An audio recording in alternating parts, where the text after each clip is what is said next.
Assalamualaikum warahmatullahi wabarakatuh. Alhamdulillah ala ma'an'am wa ala matakarrom. Allahumma sholli wa sallim wa barik ala sayyidina Muhammadi wa ala alihi wa sahbihi ajma'in. Subhanaka la ilma lana illa ma 'allamtana innaka antal alimul hakim. Rabbi shrah li sadri wa yassir li amri wahlul 'uqdatam min lisani yafqahu qawli. Sebelumnya mohon maaf ya adik-adik, karena pada pertemuan kali ini di dalam video pembelajaran kakak tidak menampilkan video kakak ya, cuman hanya suara saja karena ada beberapa kendala yang menyebabkan kakak tidak menampilkan video kakak. Jadi harap dimaklumi ya. Oke, kemudian gimana kabarnya adik-adik?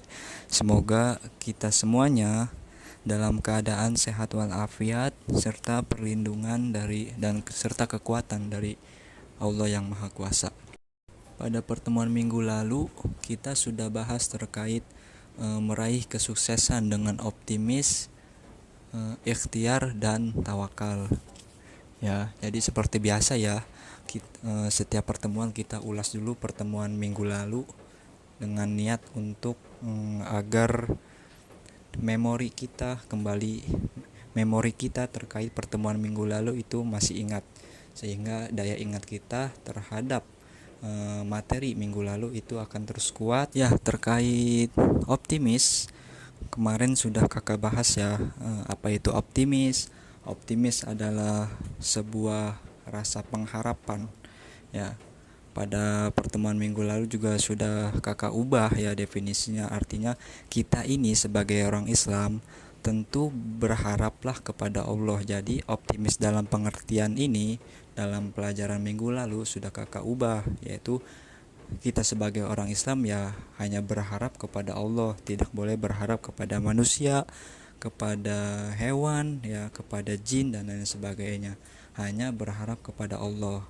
Nah, dalilnya masih ingat gak kira-kira apa? Nah, dalil optimis pada pertemuan minggu lalu yang kita bahas yaitu Quran surat Az-Zumar ayat 53 yang bunyinya Qul ya ibadiyallazina asrafu ala anfusihim la taqnatu mir rahmatillah innallaha yaghfirudz dzunuba jami'a innahu huwal ghafurur rahim.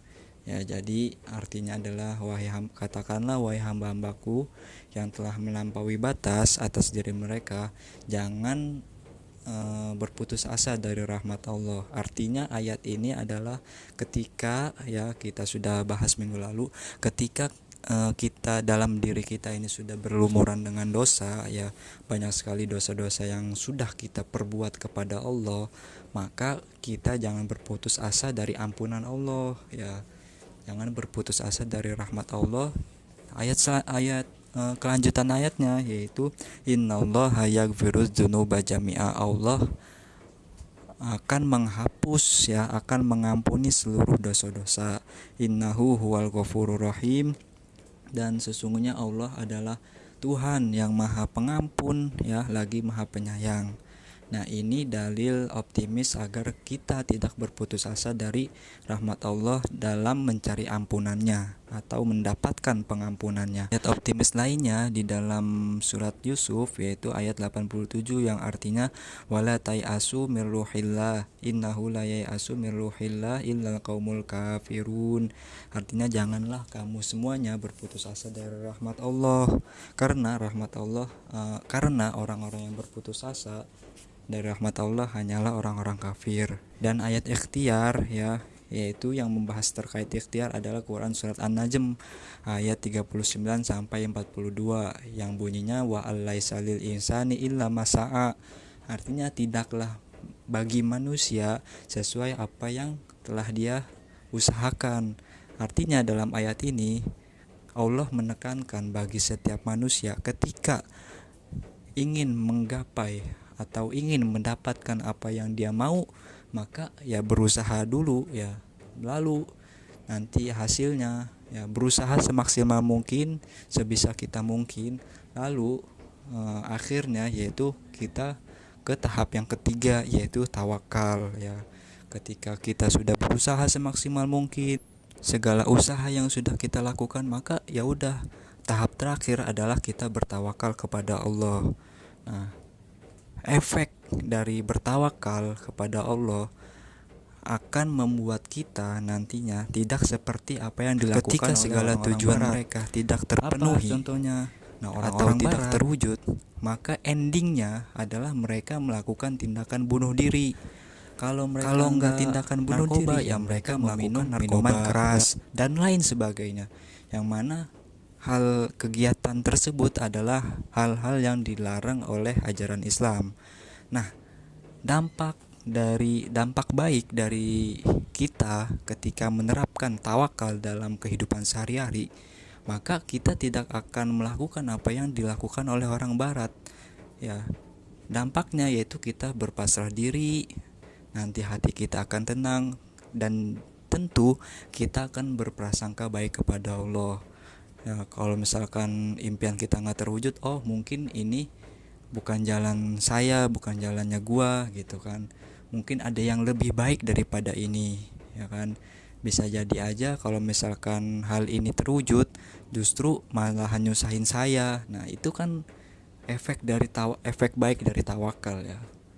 Ya, jadi sekali lagi, dalam menempuh atau dalam mencapai segala tujuan dan juga harapan-harapan yang kita inginkan, maka hendaklah dalam diri kita atau setiap individu memiliki sikap optimis, sikap ikhtiar, dan juga tawakal. Oke, pada pertemuan hari ini kita akan membahas materi kehadiran Islam mendamaikan bumi Nusantara. Nah, dari tema ini sudah dapat kita ambil kesimpulan bahwasanya Islam benar-benar menjadi agama yang rahmatan lil alamin, yaitu ya temanya sekali lagi, kehadiran Islam mendamaikan bumi Nusantara.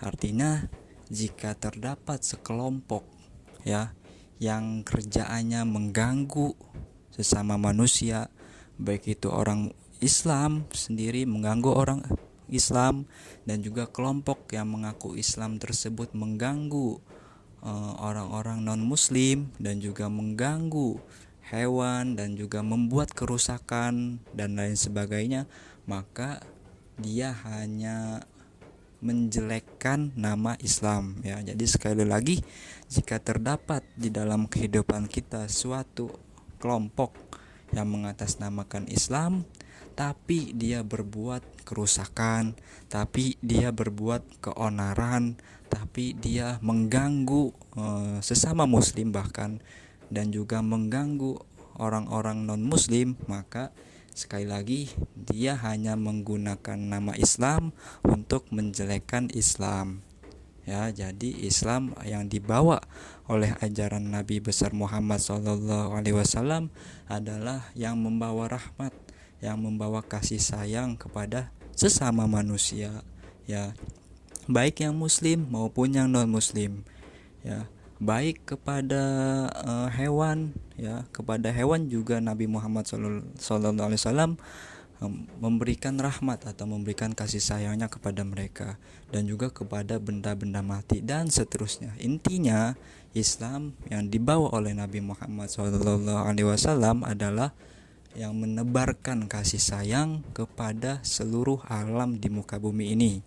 Paham ya? Nah, Indonesia ini, negara Indonesia termasuk negara yang penduduknya mayoritas beragama Islam ya, paling terbanyak di dunia. Kenapa demikian bisa terjadi? Ada yang bisa jawab? Padahal di Indonesia nggak ada tuh seorang nabi yang lahir di Indonesia. Kenapa kira-kira? Nah, tentu hal ini terjadi dikarenakan rasa semangat dari para ulama, para dai terdahulu dalam menyebarkan ajaran agama Islam. Ya, sehingga mereka berhijrah ya, kita pakai istilah hijrah, dari negaranya yang terdahulu ke Nusantara atau ke Indonesia. Sehingga melalui sikap ya, sekali lagi melalui sikap mereka yang santun, yang damai, ya, yang sejuk, yang enak dipandang, sehingga mereka para dai tersebut diterima oleh masyarakat Indonesia yang dahulunya mereka sama sekali tidak mengenal ajaran Islam. Jadi ini hal yang perlu kakak tekankan ya. Sebesar apapun ilmu kalian, setinggi apapun, sebanyak apapun ilmu yang kalian punya, kalau kalian tidak mempunyai sopan santun, kalau kalian tidak punya etika, kalau kalian tidak menghargai sesama manusia, maka ya kalian nggak akan diterima oleh masyarakat setempat. Nah, hal ini terjadi oleh para dai kita atau para ulama kita. Mereka mempunyai keluasan ilmu. Mereka tidak hanya mempunyai keluasan ilmu saja, akan tetapi di dalam diri mereka mempunyai sifat, mempunyai akhlak, mempunyai budi pekerti yang santun, yang ramah, ya, yang mempunyai sikap saling menghargai satu sama lain, sehingga ajaran Islam yang mereka bawa dapat diterima oleh masyarakat setempat. Paham ya? Sehingga dakwah yang dilakukan bil hikmah ya, dengan kebijaksanaan, dengan kesantunan, otomatis masyarakat yang belum mengenal Islam, mereka justru akan tertarik dengan ajaran Islam. Mereka akan bertanya-tanya tentang apa sih itu Islam, ya kan? Apa sih itu sholat, apa sih itu puasa, dan lain sebagainya. Sehingga ketika dijelaskan dengan cara yang lemah lembut dan juga dengan cara yang masuk akal, maka mereka menyadari ajaran Islam. Oh, ternyata ajaran Islam benar-benar relevan dalam kehidupan kita. Dan ajaran-ajaran kita yang terdahulu, yaitu ajaran-ajaran nenek moyang, ya kan, kayak ya pokoknya ajaran-ajaran paganisme dan lain sebagainya, mereka mengira, oh ternyata yang kita lakukan selama ini salah. Oh ternyata Tuhan yang kita sembah ini Tuhan yang diciptakan oleh Tuhan, bukan Tuhan yang sebenarnya. Akhirnya mereka menyadari dan mereka mau mengucapkan dua kalimat syahadat. Nah, jadi itulah dakwah yang dilakukan oleh para wali songo dan juga para ulama-ulama kita terdahulu, yaitu dengan akhlak dan juga dengan budi pekerti yang baik. Dalam proses masuknya Islam di Indonesia, yaitu terdapat 4 teori atau 4 pendapat ya. Yang pertama adalah teori Mekah, yang kedua adalah teori Gujarat, yang ketiga adalah teori Persia, dan juga keempat adalah teori Cina ya. Jadi inilah sejarah ya, inilah baik itu sejarah umum atau sejarah Islam tersendiri, banyak versi pendapat yang diambil oleh para sejarawan. Nah, teori Mekah yaitu menurut teori Mekah ya, masuknya Islam ke dalam Indonesia, ke dalam negeri Indonesia, yaitu terjadi pada abad ke-7 Masehi. Ya, ini dilakukan oleh para pedagang dari Timur Tengah. Mereka bukan hanya niat untuk berdagang saja ya, karena Indonesia adalah negara yang kaya, jadi mereka mempunyai niat bukan hanya untuk berdagang saja, akan tetapi juga mempunyai niat untuk melakukan dakwah ya. Nah, menurut teori Mekah, proses masuknya Islam ke Indonesia yaitu terjadi ketika abad ke-7 Masehi. Ya, ini dilakukan oleh para pedagang dari Timur Tengah. Mereka tidak hanya mempunyai niat untuk berdagang saja di Indonesia, akan tetapi mereka juga mempunyai niat dalam berdakwah di jalan Allah. Nah, para pedagang ini yang melakukan niat untuk berdakwah sekaligus berdagang, yaitu kebanyakan dari keturunan Nabi besar Muhammad SAW, yang mana mereka menggunakan gelar Sayyid atau Syarif di depan namanya. Nah, menurut para sejarawan, jalur perdagangan yang dilakukan oleh Mekah, oleh penduduk Arab dan juga Indonesia sudah terjadi sebelum Masehi. Artinya sebelum para Sayyid ini ya, keturunan Nabi besar Muhammad SAW datang pada abad ke-7 Masehi, artinya pada sebelum Masehi juga sudah terjadi bisnis ya antara negara Indonesia dan juga negara Arab. Yang kedua adalah teori Gujarat, ya, mengatakan bahwa kedatangan Islam ke Indonesia pada abad ke-7 Hijriah atau abad ke-13 Masehi. Gujarat ini bertempatan di sebuah wilayah di India bagian barat yang berdekatan dengan Laut Arab. Nah, sama teori Gujarat ini juga melakukan penyebaran agama Islam melalui proses perdagangan. Akan tetapi proses perdagangan ini sudah lebih dulu dilakukan oleh Gujarat daripada Arab. Jadi sebelum Arab melakukan bisnis dengan Indonesia, Gujarat terlebih dahulu melakukan perdagangan dengan negara Indonesia. Nah, teori Persia yaitu berpendapat bahwa proses kedatangan Islam ke Indonesia berasal dari daerah Persia atau yang sekarang dinamakan negara Iran. Nah, buktinya dapat dilihat, kata teori Persia, dari kesamaan budaya dan tradisi yang berkembang antara masyarakat Parsi dan Indonesia, yaitu tradisinya yang sering kita lakukan juga yang di Indonesia ketika yaitu merayakan 10 Muharram atau kalau di Jawa dinamakan Asyura. Nah, teori yang terakhir yaitu teori Cina. Proses kedatangan Islam ke Indonesia berasal dari para pedagang Cina. Ya, mereka sudah terlebih dahulu melakukan perdagangan dengan penduduk Indonesia sebelum Islam dikenal di Indonesia, yaitu ketika pada masa Hindu-Buddha. Ya, ajaran Islam sendiri sudah sampai di Cina pada abad ke-7 Masehi pada dinasti Tang di daerah Guangzhou, Kanton Zhangzhou dan pesisir Cina Selatan. Telah terdapat sejumlah pemukiman Islam. Nah, jadi Cina yang kita kenal sekarang kan Cina yang berbentuk ateis, ya.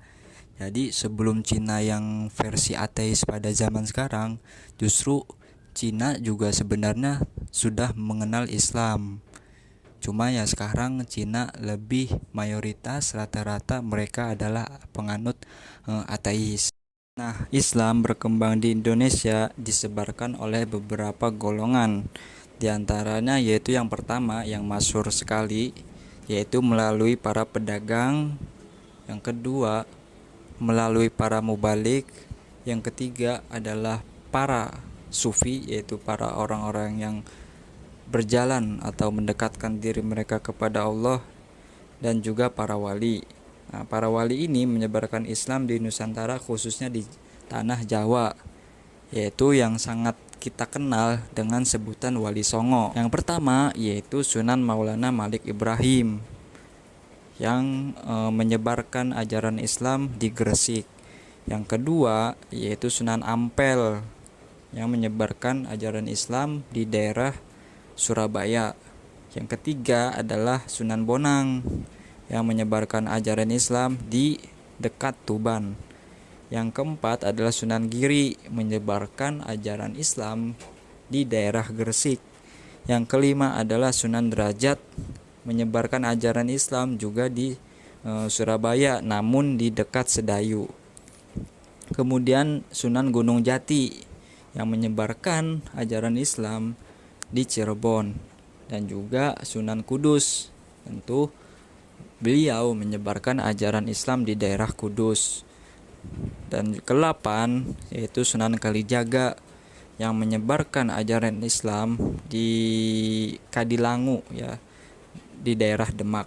Dan terakhir Sunan Muria yang menyebarkan juga di daerah Kudus, akan tetapi beliau sekitaran di Gunung Muria.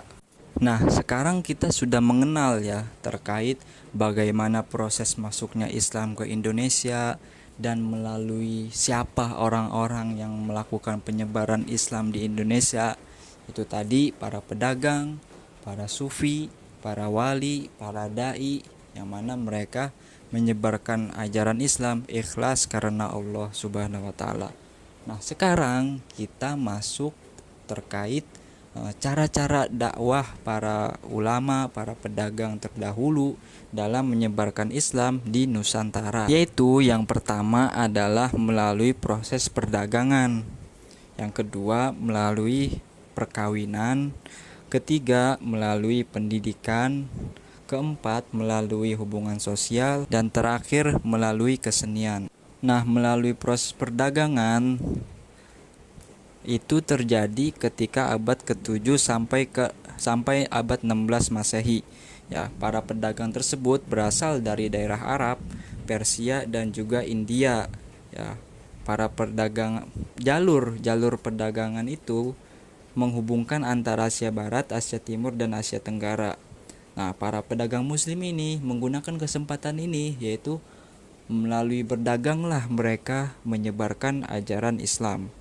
Ya, tentu kayak yang tadi sudah kakak bilang, mereka bukan hanya menyebarkan ajaran Islam begitu saja, akan tetapi dengan mereka memiliki sikap atau sifat yang santun, akhlak yang mulia, budi pekerti yang baik, dan juga bisa dijadikan contoh atau teladan bagi orang yang melihatnya. Akhirnya ya, orang-orang yang belum mengenal Islam, mereka merasa tertarik dengan ajaran Islam yang dibawa oleh para pedagang tersebut.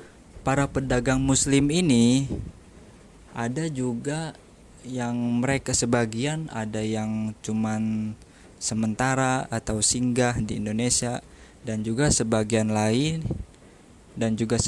lainnya mereka memilih menetap di Indonesia atau di dalam suatu kampung, sehingga banyak tuh dalam satu kampung ada saja yang merasa tertarik dengan Islam, ya kampung ini juga tertarik dengan sehingga pada saat itu banyak atau bahkan satu kampung berhasil diislamkan oleh para pedagang. Berikutnya adalah melalui proses perkawinan.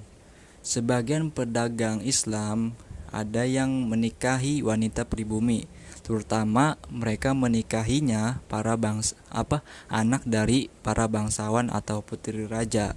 Sebelum terjadinya perkawinan ya tentu mereka harus terlebih dahulu masuk Islam, dan juga banyak ya para raja-raja atau para bangsawan dari ayah dari putri tersebut juga ikut masuk ke dalam ajaran Islam. Nah, yang ketiga adalah pendidikan. Para mubalik terdahulu mereka mampu mendirikan lembaga pendidikan Islam di beberapa wilayah Nusantara.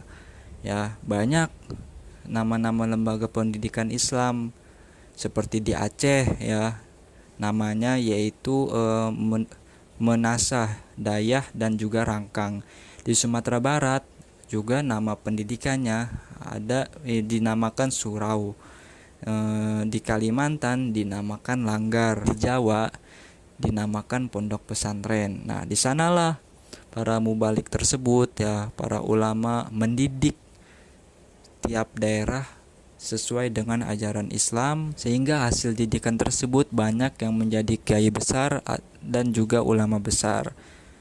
Ketika mereka sudah pulang dari pondok ya, mereka balik lagi ke kampungnya masing-masing, sehingga ada juga kampung yang belum mengenal Islam, akhirnya melalui para santri itulah mereka mengenal Islam dan juga tertarik untuk masuk ke dalam ajaran Islam. Yang keempat adalah melalui hubungan sosial. Para mubalik yang menyebarkan ajaran Islam di Nusantara, mereka pandai dalam menjalin hubungan sosial kepada masyarakat setempat. Jadi mereka aktif dalam kegiatan-kegiatan masyarakat dan juga selalu bergotong royong dengan masyarakat setempat, sehingga orang-orang yang belum mengenal Islam, sekali lagi mereka dapat tertarik dengan ajaran Islam melalui akhlak yang dimiliki oleh para mubalik terdahulu, yaitu jelas mereka sangat dermawan, akan membantu orang-orang miskin, membantu orang-orang yang lemah, dan juga meringankan beban orang lain. Nah, dengan etika atau sikap yang seperti inilah orang-orang yang lemah tersebut, orang-orang yang kekurangan dan lain sebagainya, mereka merasa terbantu dan juga mereka merasa tertarik dengan ajaran Islam. Nah, yang terakhir melalui kesenian. Sebelum Islam datang, kesenian dan kebudayaan Hindu, Buddha sudah mengakar kuat di tengah-tengah masyarakat. Nah, uniknya para ulama terdahulu tidak menghilangkan budaya tersebut begitu saja, akan tetapi justru digunakan sebagai sarana dakwah. untuk menyebarkan ajaran Islam. Kayak yang dilakukan para wali songo kan dalam kesenian wayang ya kan. Ini dalam kesenian wayang ini kan bukan ajaran Islam seni wayang ini, akan tetapi wali songo ini menggunakan wayang untuk menyebarkan ajaran Islam. Sebagai apa bentuknya? Yaitu kalau mau pada nonton wayang ya ucapkan dulu 2 kalimat syahadat. Nah ini artinya segala budaya yang terdahulu atau yang tidak ada di dalam ajaran Islam tetap digunakan sebagai sarana dakwah untuk menyebarkan ajaran Islam. Sekarang kita membahas kerajaan-kerajaan Islam di Nusantara. Yang pertama, kita membahas terkait kerajaan Samudra Pasai. Ini termasuk kerajaan Islam yang pertama di Indonesia, yang terletak di daerah pesisir timur Laut Aceh, Kabupaten Lok Semawe atau Aceh Utara kalau sekarang.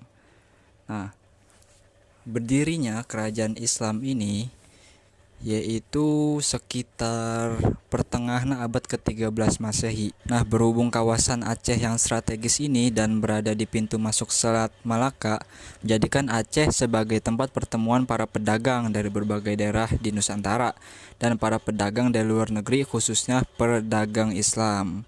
Nah, bukti bahwa kerajaan Samudra Pasai pada zaman dahulu memang benar-benar nyata ada dapat kita lihat melalui sebuah nisan kuburan ya yang terbuat dari granit yang mana asal dari Samudra Pasai.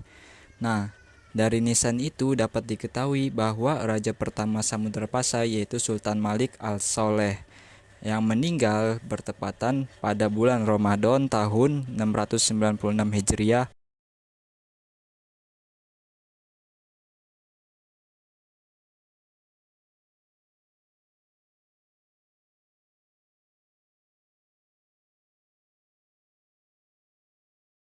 Kemudian pada tahun 1521 Masehi, kerajaan Samudra Pasai ini ditaklukkan oleh Portugis ya. Kemudian selanjutnya kerajaan Samudra Pasai mulai mundur dan berada di bawah kekuasaan kerajaan Aceh.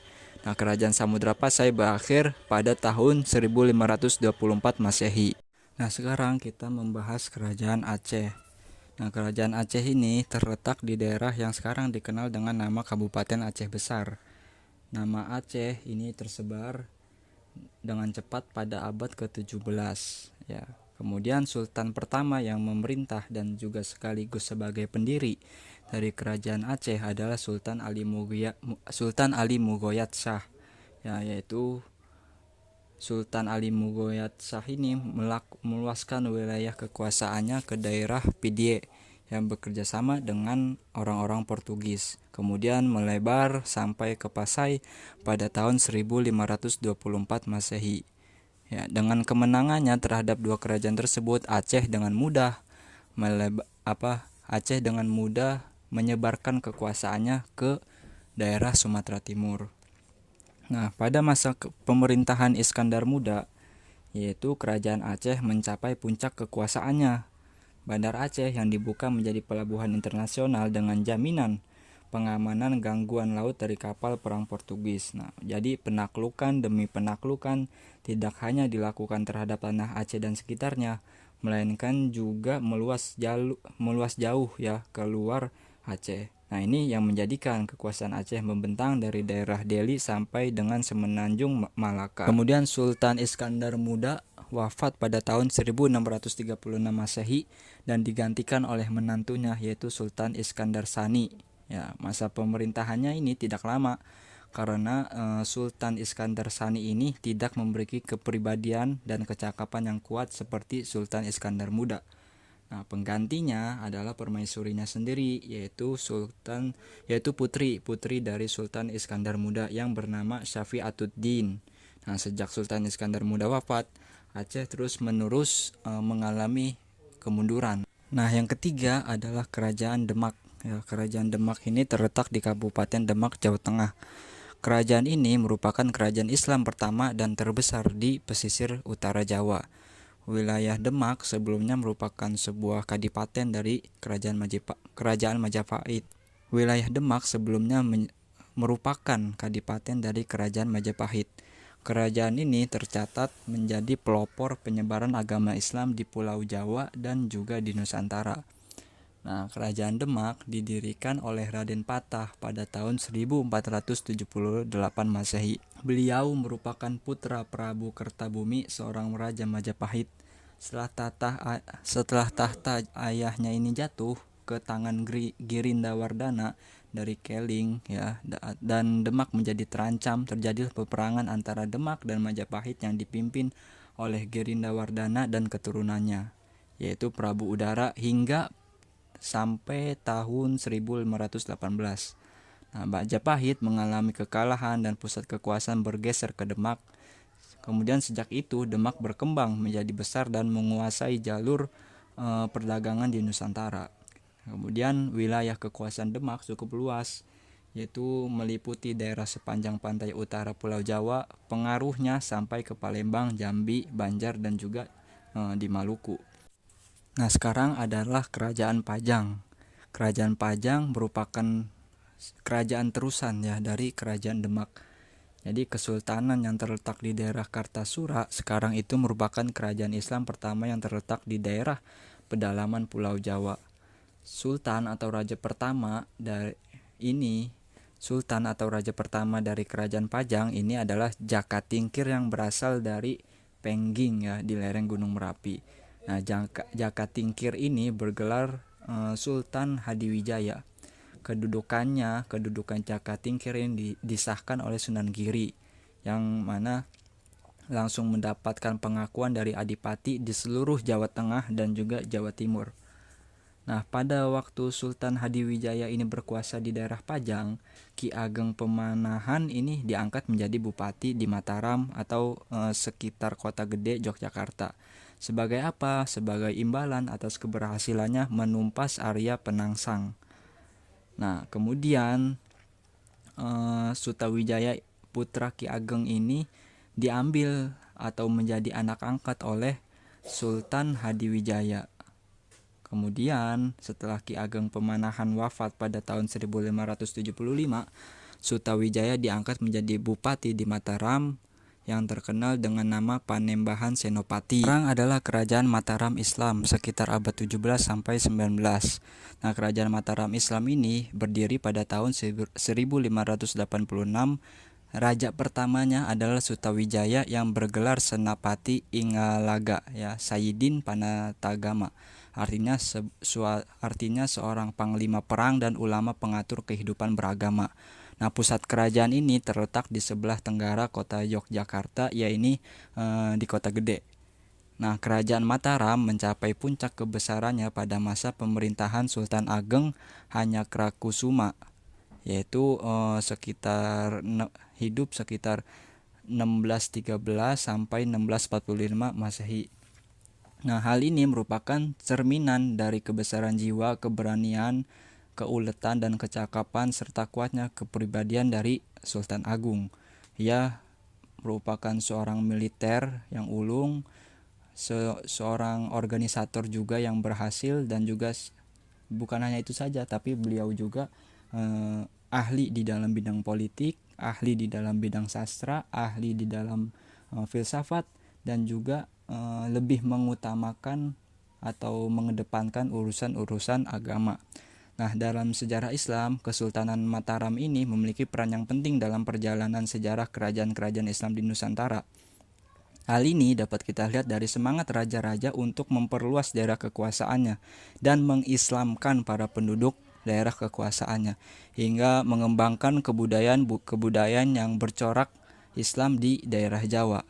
Nah, pada masa Sultan Agung dapat kita lihat ya, banyak prestasi-prestasi besar yang dicapai olehnya.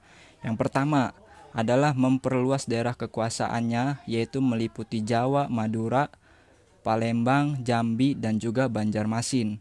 Kedua, mengatur dan mengawasi wilayahnya yang luas itu langsung dari pemerintah pusatnya, yaitu Kota Gede. Ketiga, melakukan kegiatan ekonomi yang bercorak agraris dan maritim. Mataram merupakan pengekspor beras terbesar pada masa itu. Yang keempat, melakukan mobilisasi militer secara besar-besaran sehingga mampu menundukkan daerah-daerah sepanjang pantai utara Jawa dan juga mampu menyerang Belanda di Batavia sampai 2 kali. Yang berikutnya, mengubah perhitungan tahun Jawa Hindu ya yang dulunya Saka dengan tahun Islam, yaitu Hijriah yang berdasarkan peredaran bulan sejak tahun 1633 Masehi. Yang keenam, beliau juga mampu menyusun karya sastra yang cukup terkenal, yaitu salah satunya adalah sastra Gending dan juga kitab suluk. Misalnya seperti suluk Wujil yang berisi wejangan Sunan Bonang kepada Abdi Raja Majapahit yang bernama Wujil. Dan terakhir, beliau juga menyusun kitab undang-undang baru yang merupakan perpaduan dari hukum Islam dengan adat istiadat Jawa yang disebut sebagai Surya Alam. Nah, berikutnya adalah Kerajaan Banjar. Kerajaan Banjar adalah kerajaan Islam di Pulau Kalimantan, tepatnya di Provinsi Kalimantan Selatan saat ini. Nah, pusat kerajaan Banjar yang pertama adalah daerah di sekitar Kuin Utara, yang mana sekarang ini dikenal dengan sebutan Banjarmasin. Nah, setelah keraton di Kuin dihancurkan oleh Belanda, pusat kerajaan dipindahkan ke daerah Martapura. Kerajaan ini berdiri sekitar tahun 1526 Masehi dengan Sultan Suryansah Raden Samudra sebagai sultan pertama. Nah, seiring berjalannya waktu, kerajaan Banjar makin berkembang dan bertambah luas wilayahnya, yaitu diantaranya mampu meluaskan wilayahnya meliputi daerah Banjarmasin, Martapura, Tanah Laut, Margasari, Amandit, Alai, Marabahan, daerah Banua Lima, serta daerah hulu Sungai Barito. Nah, wilayah kekuasaan Banjar makin luas hingga ke Tanah Bumbu, Pulau Laut, Pasir, Berau, Kutai, Kota Waringin, Landak, Sukadana, dan Sambas. Nah, kerajaan Banjar ini runtuh sekitar tahun 1905 Masehi ya. Perang Banjar ini merupakan peperangan melawan Belanda. Raja terakhir dari kerajaan Banjar ini yaitu Sultan Muhammad Seman ya. Beliau wafat pada saat melakukan pertempuran dengan Belanda di Puruk Cahu. Nah, kerajaan selanjutnya adalah kerajaan Goa Talo. Ya, pada awalnya di daerah Goa terdapat 9 komunitas yang dikenal dengan nama Bate Salapang, yaitu 9 bendera yang kemudian menjadi pusat kerajaan Goa. Tombolo, Lakiung, Parang-Parang, Data, Angang Jene, Saumata, Bisei, Sero, dan Kalili. Nah, kerajaan Goa ini merupakan salah satu kerajaan besar dan paling sukses yang ada di daerah Sulawesi Selatan. Nah, di Sulawesi Selatan pada awal abad ke-16 terdapat banyak kerajaan yang bercorak Hindu. Tapi yang terkenal, yang lebih dikenal oleh masyarakat adalah kerajaan Goa, kerajaan Talau, kerajaan Bone, Wajo, Sopeng, dan juga Luwu. Kerajaan Ternate sekarang kita membahas kerajaan Ternate.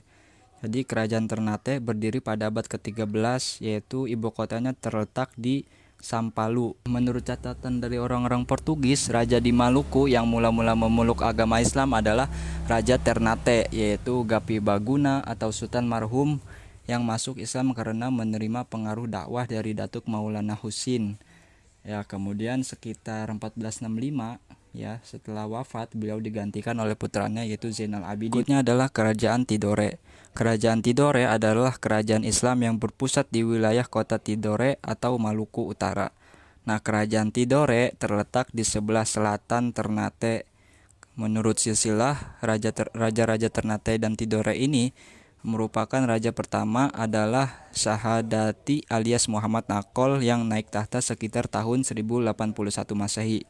Nah, pada raja yang ke-9 yaitu Cirili Liati yang kembali ingin memeluk agama Islam berkat dakwah Syekh Mansur dari Arab. Nah, kerajaan Tidore ini merupakan penghasil cengkeh yang besar dan sangat laku di pasaran Eropa sehingga menyebabkan banyak bangsa Eropa yang datang ke Tidore untuk mencari cengkeh, misalnya seperti bangsa Portugis, Spanyol, dan juga Belanda. Jadi seperti itulah adik-adik semuanya proses masuknya Islam di bumi Nusantara ini. Nah, poin penting pada pertemuan minggu ini adalah masuknya Islam atau mudah diterimanya Islam oleh masyarakat Nusantara ya, dikarenakan bukan hanya para pembawa agama Allah ini atau para dai atau para ustadz atau para mubalik atau para sufi tidak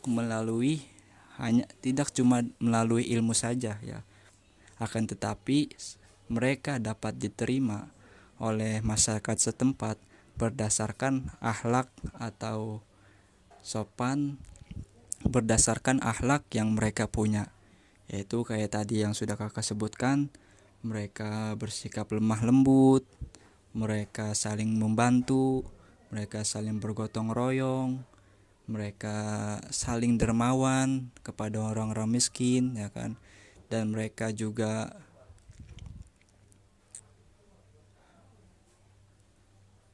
sehingga mereka dapat diterima, dan dakwah yang mereka lakukan secara pelan-pelan